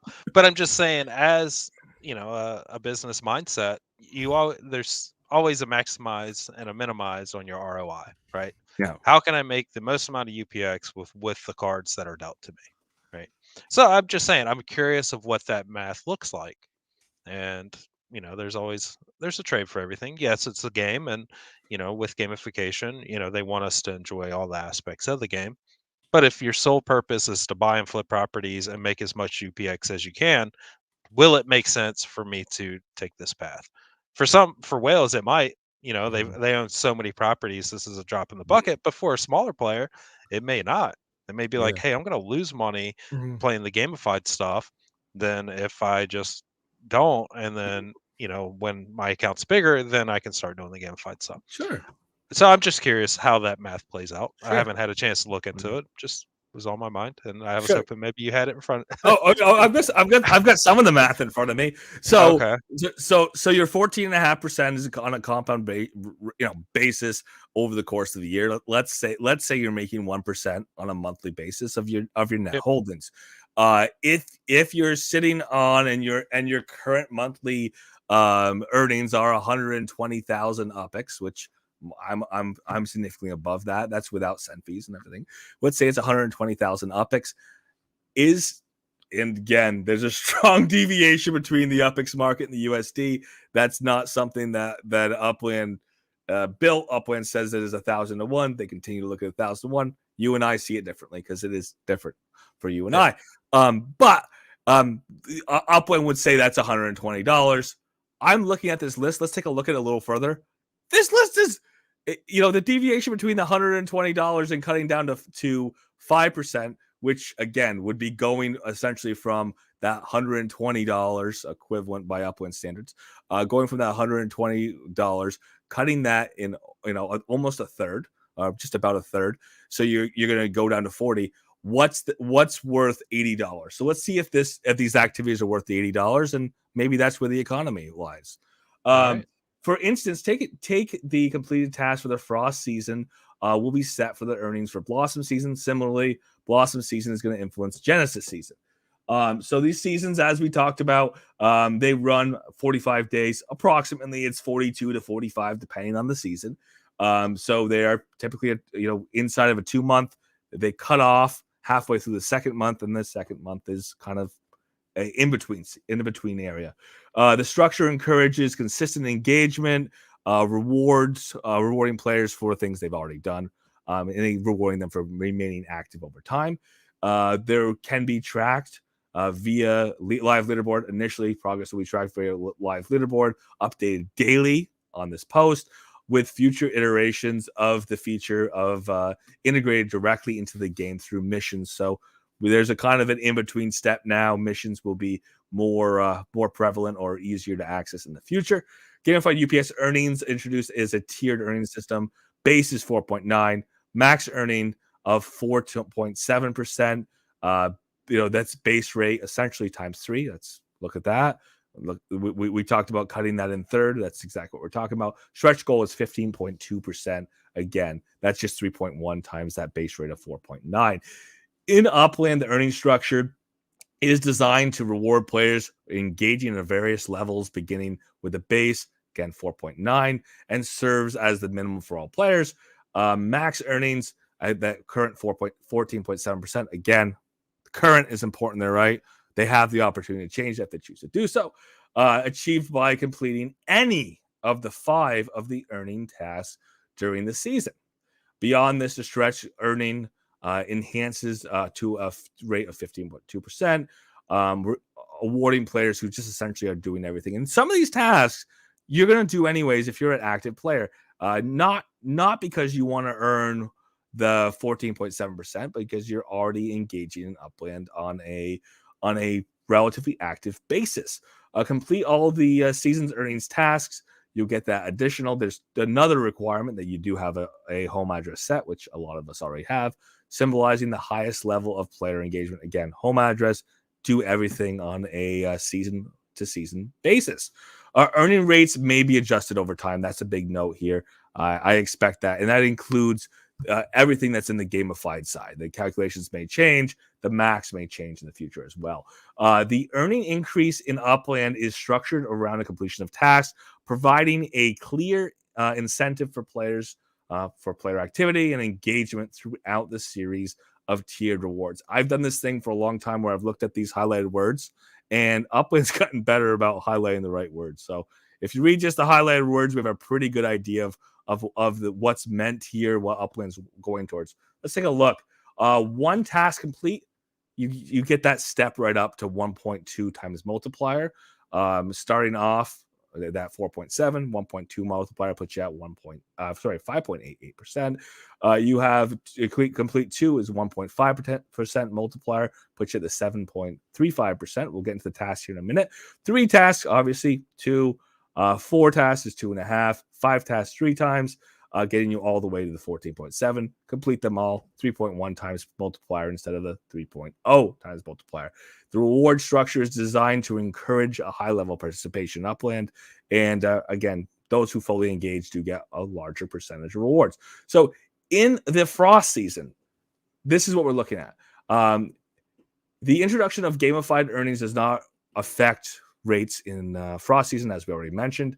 Determines your earning rate for the next season, which will be Blossom season. Broad spectrum of player activities. Again, not everyone does everything in Upland. Of this list, most people will do 5 of these who are pretty active. From property management to construction to daily logins to participating in races, there's a number of tasks for people to participate in. Tasks for the frost season will be retroactively tracked from the start of February 1st. So if you've already done things on this list 3-4 days ago, 5-6 days ago, these already count. Here's the detailed list. Okay, ready, Stosh? Mint 3 properties during the season. That's 45 days. Okay. I'm gonna do that. Buy 6 properties on the secondary market. Purchases only, no swaps. I'm gonna do that. Participate in 5 multiplayer races and win at least 2. I can't guarantee I'm gonna win at least 2 races. I do race. There's a lot of people who do things like with their streams or with their communities, they do races for fun. With that, a lot of people are racing 5, 10, 15 times over the course of a season. Guaranteeing a win, I can't guarantee a win. You got to have the right car and be with the right people. They either going to be slower than you or you're going to be faster than them. That's the way that works, right? Right. Yep. I'm going to give you a gimme. Log in 7 consecutive days. I already do that for my Spark. Yep. All right. So that's one. You're going to mint a few properties this season? I imagine I will. I'll at least buy 6 properties on the secondary. All right. So I'll give you 2. How's it sound? We'll log in 25 days. I'll do that as well because I'm going to constantly get my Spark. So those 2 kind of go together. So those are a gimme. Yeah. Well, it's a building, right? The 7 consecutive, you could take the rest of the season off, but 25 consecutive days, exactly. If you do it every day, you automatically get both the 7 and the 25. Yep. Visit 5 separate cities using public or private transportation. That means once our cars can move, you're in California, you're on the West Coast, you just go pop, pop, pop, pop, pop in your car. Yep. Can you do that? It's probably a lot easier if you're on the East Coast too. No, I don't have a car, so you don't have I'm gonna have to buy a car now. Go to Mike's shop. It's in LA. Go buy a car. I got a Series 4 sitting there for you. So I'm gonna give that to you because you can do that in New York, Rutherford, Manhattan. I'm in Germany right now, so the time I get back to New York, I'm gonna get it. I'm gonna give you the caveat in Upland. Does that work better? Yeah. Okay. No, I'm in Germany and Upland. Oh, you're in Germany. I was gonna say, okay, you're in Germany and Upland, so you're saying it's gonna cost a little to get over there. I hear you. Yeah. But I can hit 3 cities. I can easily accomplish 3 of these. So we're there so far. Apply a frost ornament to any of your properties for at least 3 weeks. That is any carnival ornaments you own from last year. That is buying one of the frost ornaments that are going to be fit for sale here shortly. And I think that the sale is going to happen early enough that there's going to be 3 weeks after the start of that sale. Buy an ornament, leave it up. You can try to sell it in the future. You can do whatever you want with it in the future, but just leave it on one of your structures for 3 weeks. And I'll give you a hint. I know people in neighborhoods, node areas where they trade ornaments just to have their area, decorated as pretty as possible during the season. So you don't even have to buy the ornament more than likely if you have a community of people you trust. Complete the construction of structures in 3 different cities. Wow. In 45 days, I got to finish 3 structures. I wish I had a resource where I could pay a little UPX and have that done. Yeah, me too. Say thank you, Upland. Thank you, Upland. There you go. Complete the construction of 5 different models of structures. That's a lot. Yeah. Different models of structures in a season. That's a lot. Collect 3 competitive treasures in treasure hunts. If you're a treasure hunter, easy. If you're not a treasure hunter, maybe not as easy. Collect 5 standard treasures in treasure hunts. If you're not a treasure hunter, easy. You just have to. It's just a skill you learn. You're not competing against anybody. If you do it in a tier 5, somebody who's never treasure hunted before can do it. Yep, and you'll get loot boxes while you're doing it. Just saying. Thank you, Upland. Thank you, Upland. Well, yeah. Complete 3 property collections for the first time. That's a tricky one because you have to complete 3 new collections in each season. If you get in a new city, or it's possible. It's definitely possible. That could be the city collection. So that could be helpful. I mean, I've got Beverly Hills to collect here. To talk about segueing into this ETH sale, but I've got 1 or 2, but you have to be minting a lot of properties, potentially at least 9 to 15 if you want to collect 3 collections. So I don't know, maybe that's a stretch, but I've got 6-7 fingers up without having to spend more than 20,000 UPX. How about you? Yeah, no, I think I could easily do it. And building a structure, that's going to give you your return right there. The structures hold value, so that's pretty easy. Yep. Structures hold value. You buy that ornament. Theoretically, if we keep this thing up where you have to decorate every season for contests, you have to decorate every season to meet this need, that theoretically ornaments are going to hold better value than they have in the past. I think that's pretty clear. So nice to see that. So I think this is doable. There's designed to ensure that there's something for everybody. This is Upland saying, property trading, Spark management, daily engagement, racing, treasure hunting. Again, there's few people who are going to check off every checkbox. It's not easy. It takes work. But there's people who are going to check off 5 of those without thinking twice. Yep. And if it makes you a little more active in the community, congratulations. Welcome to the community. But again, I mean, it's a scaled reward system. I do also want to put that you are going to have a benefit from completing just one of those tasks. You get that 1.2% or 1.2x multiplier just for completing one of those things. 7 consecutive days. Check. You do those 5 treasure hunts. Check. You do the 7 consecutive and the treasure hunts. Now you're at 7.35%. So I like the fact that there's incremental scaling. It's not an all or nothing.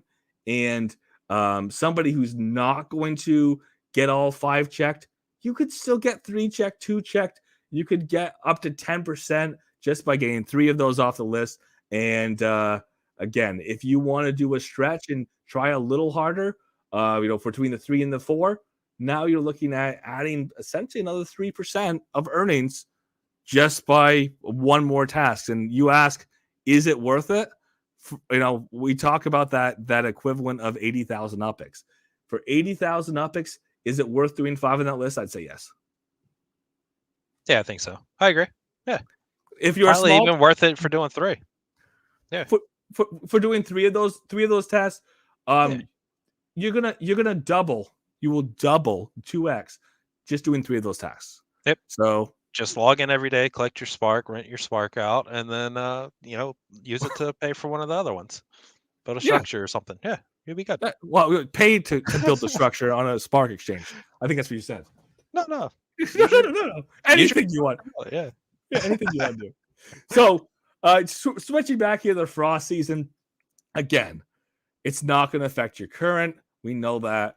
We went by everything that we need to do this season to be ready for next. Gamified earnings, again, base earnings are the base earnings. They could be changed in the future, but that's what they are. The 14.7% max could change, but that's where it is. The achieving the maximum earning rate, again, is a reward for being active. You want to be even more active. You want to be a superstar. You want to be a tryhard. There's a little extra bump for those tryhards out there. So If you want the checkbox, you want the cookie, you want the gold star, there's some additional UPX that come along with that gold star. Inactive players will find their earnings rate adjusted to that base of 4.9%.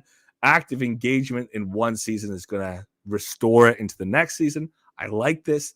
You have theoretically a couple month penalty for inactivity, but if you're gone on vacation for 2 months, your penalty's only going to last for 2 months, and you can kind of push things off or increase your earnings for the following. And in conclusion here, Upland's trying to recognize and reward people for the activity they do in the game, but also this is a key thing. This is part of the gamification. You put the work in, and you earn. That's you get a reward for doing a project, for doing something. You do a little bit of grind. You talk about and an RPG. You do a little bit of grind. You get the reward. That's that same game loop. And again, that in and of itself is fun for people. So hopefully people enjoy it. Hopefully people don't feel betrayed by this. And I really think they shouldn't feel too betrayed, because Upland has already said that they want to move towards a model of making people earn their earnings for the last, literally before any of us were in the game, because it was in the white paper.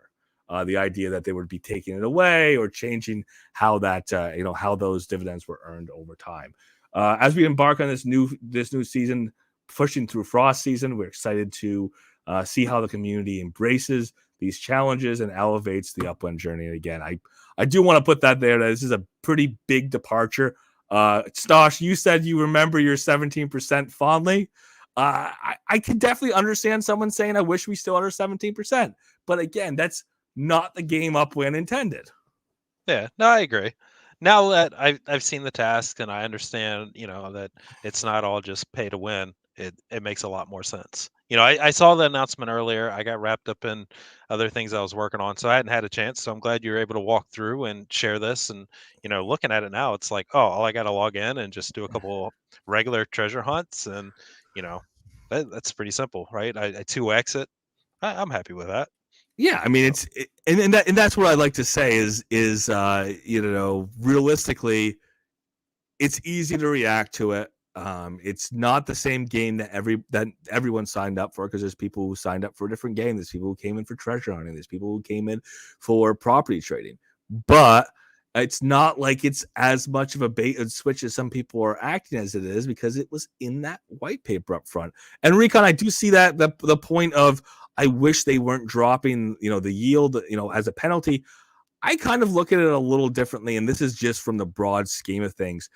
I look at it as, if Upland did not find a way to reduce the payout to people who are less active, they would be reducing the payout to everybody.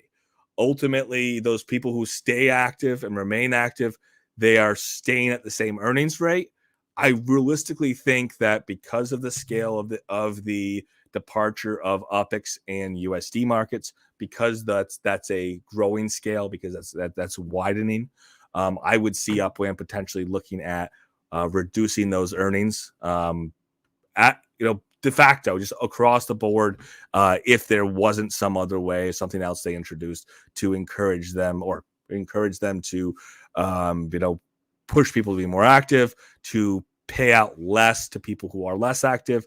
And I definitely think that I would rather put a little more effort in than see everybody's go down to 11%, for example. And again, I'm going to be on the winning side of it, because I'm going to keep my 14.7%. Because again, I already know I'm doing 5 of those as it is, without me having to change my gameplay at all. Yep. And I'm looking forward to that. And again, I kind of joked here with you, Stosh. It really does do something that I like, and that's encourage people to get into other ecosystems that are tangential and tied to Upland.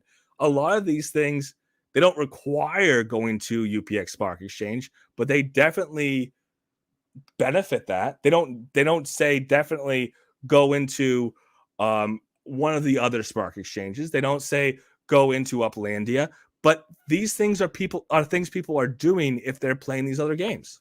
Yep. So if you're participating in any layer 2, it's going to facilitate those actions that are in the task anyway. So you're most likely already naturally doing a handful of them. Maybe you're not doing them all the way, but I mean, what's it going to hurt to take that little extra step to push it over? And the good thing about adding this gamification is it's going to cause UPX to start moving again. And as UPX moves, it's going to make it easier to accomplish things because your strategy is going to evolve. And if you're positioning yourself in smart trades or smart buys, it's going to be that much easier to sell a property or to invest into Upland the way that you want to. And at the end of the day, your ROI is going to be a lot higher because you're going to have the increased percentage than the next guy, and you're going to be able to just keep it moving. So I think this is a smart move. Yeah. I agree. And, I like it. And again, I like that some of the community has has engaged with that and seen that. Like I said, I called out Recon because he's right on that same bandwidth. I've kind of been saying for a little while this concept of not necessarily that earnings have to go down, but I kind of said earnings have to go down. I mean, in some way, shape, or form, if there's not a reason for people making those earnings. So I do like it, and I like that this splash on effect, right? Because it's gonna help you, it's gonna help anyone else who's doing layer 2. And oh, by the way, people are sending to different properties and traveling. If you happen to own a terminal, that's going to benefit you. If you happen to own vehicles, you own a car showroom, you're like Stosh and you don't own a car, you're like me and you have a car showroom, you're going to have more cars and more reasons for cars. So I'm really excited for that. I mean, again, justification and reason for people to own assets. That's Upland's job. Yep. The more utility that they drive, the more fun it's going to be. Whatever flavor of your gameplay it is. Yep. I love it. And I do want to touch on one thing here because, again, not a big announcement for it, but definitely is a fulfillment of something that's been going on over the last couple of days. I could pull up the old announcement. Why not? We did have over the weekend this ETH sale. The kind of interesting thing is, they had a little bit of delay. Be honest with you, people ask questions. I ask questions and, constructive questions. And they actually buffed up things a little bit. There was a little bit of buff on the Spark side. They added some more collections in. The sale happened today. And I'll be honest with you, I would have liked to have a roadmap ahead and then say, this time you'll get the Spark, the UPX drop, and this time you'll get the list of your properties. But even without that, that all happened on the first business day after a weekend sale. The sale was on Saturday. It was pretty smooth and seamless as far as I'm concerned, because I'm used to waiting 2 or 3 days after these sales for things to happen. Maybe I shouldn't be, but I'm used to it. And again, I wasn't too surprised. I was actually a little pleased that I didn't have to wait that 48 hours. Did you get in on this at all, or just kind of just let it happen? No, hold on. No, I just kind of let it happen. Honestly, I just haven't had the time to really participate in a lot of things that I should be participating in. Well, I mean, to be fair, you're kind of busy. Yeah. So, and I'd like to see how things play out first round before I jump into it. So you got it. And again, I can say, it seemed like it was pretty smooth. It seems like there wasn't a lot of people, screaming that there was issues. Both of the Ethereum purchases that I did a 0.1 and a 0.05. They were slick, they were smooth. Happened to be, again, that's a circumstance and not just the reality for everybody. But the gas fees were relatively low as things were going through.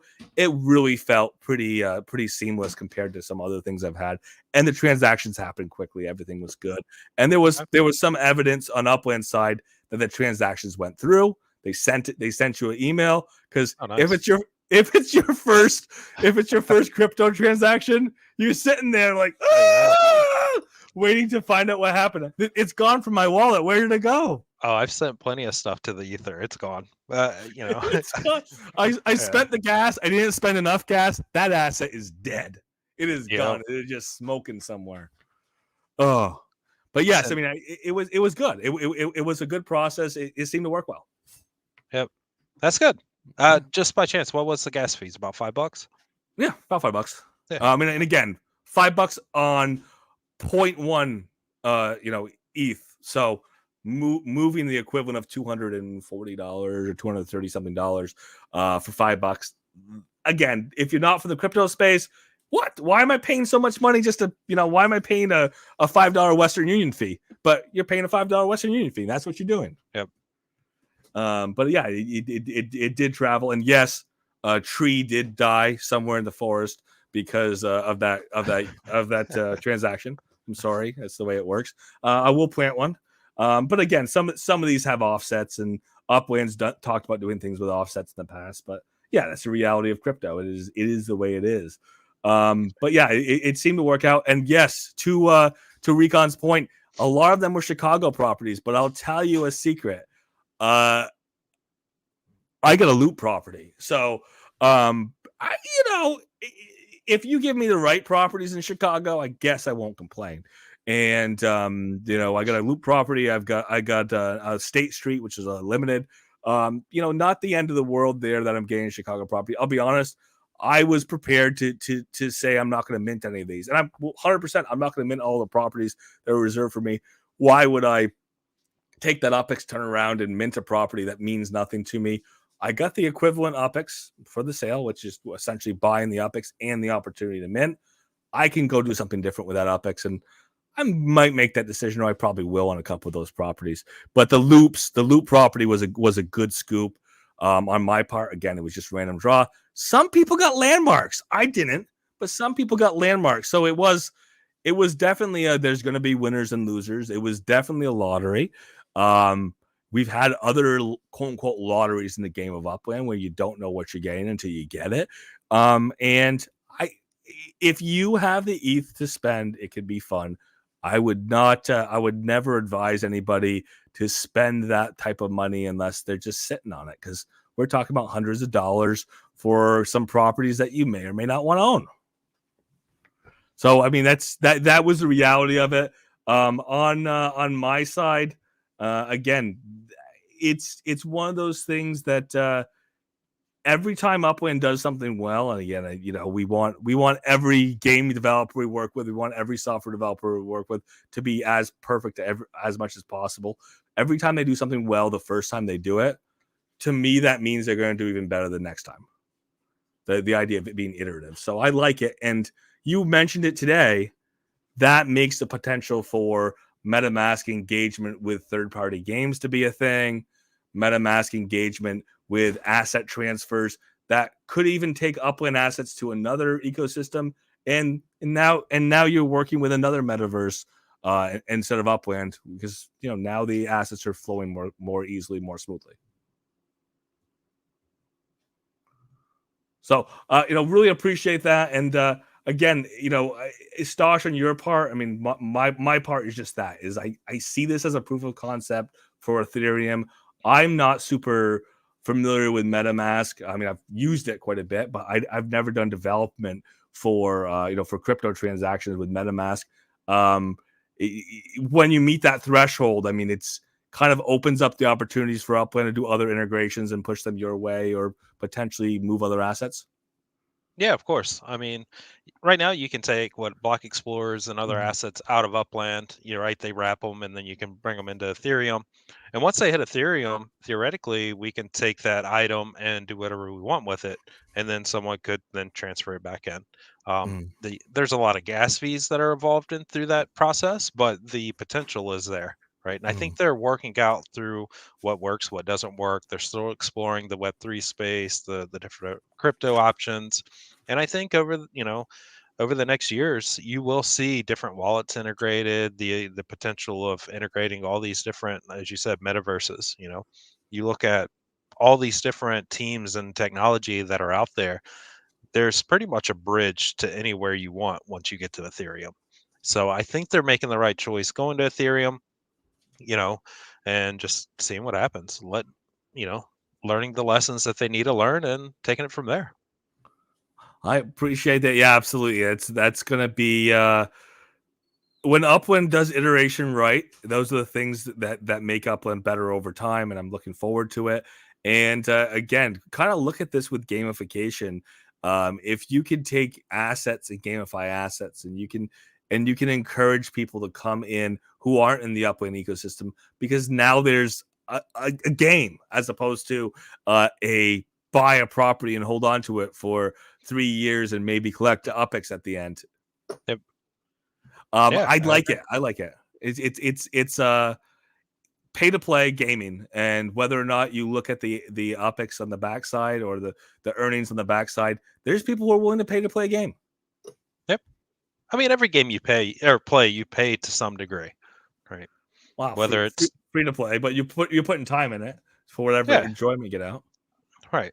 In some form or fashion, right? You're paying some sort of, whether it's time or real world assets or, whatever it is, you're paying to play. So, or you're just buying the title. You go buy a console game. What do those cost? $100 nowadays? $60. Yeah, $60 for Yeah.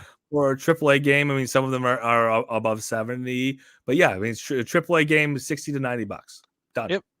And you're taking a risk. Are you going to enjoy it? Maybe not. You know what I mean? So imagine taking $70 and investing it, and then the next week you have $90. You know what I mean? just saying. Yeah. Or I always think about it like, if Upland has enough gamification, again, ties with layer 2, etc. Think of it as more than one game now. I mean, because people say, "Oh, I couldn't imagine putting $600 in a game." How many games do you buy over 6 months? That's kind of where the how much money do people put in Upland comes in. I bought 6 games in 6 months, $360. Okay, in those 6 months, if someone puts $360 into Upland, is it the same thing?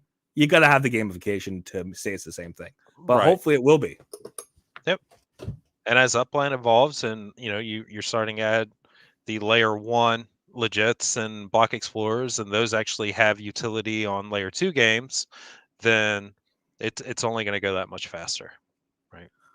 So I need this block explorer so I can do this thing over here, and I'm sick of doing that thing over here, but I go play this other thing now that I like, and I need the same block explorer. Well, now my time and my resources weren't wasted because I can carry that over to the next one. And I think that's going to make a huge difference going forward. That's what we call a metaverse. Exactly. No, I love because exactly. Like we finally get to that idea of what is Web3. Now we actually have, the ability to interact between, separate partners. We have this kind of node logic where one game can interact with another game, but I can actually transfer this asset from game A to game B without having to bring it back to myself. Yep. Exactly. I love it. You know what? You stuck around with me for 2 hours. I didn't know you were going to, but I appreciate that you did. Yeah.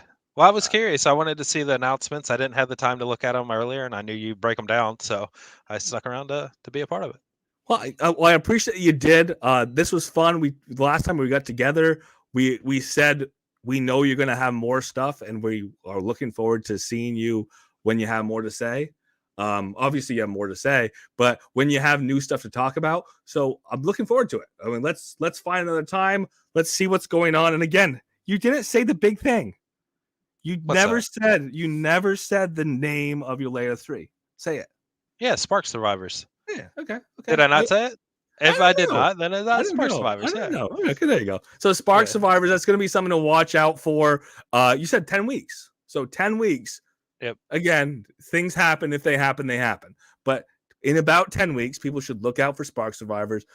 Get involved now with Spark Tycoon. Again, that's an economy of its own, built on top of Upland, built on top of the activities you're doing in Upland already with sends. And if you're going in treasure hunting, you obviously are doing a lot of sends. If you're going in minting a new city, those all count as sends as well, as long as they're going to paid properties. So if you're already doing things in Upland, go figure. Just like we're talking about the idea of maintaining and keeping and earning your 14.7% by completing activities in Upland, those activities you're already doing transfer to Spark Tycoon.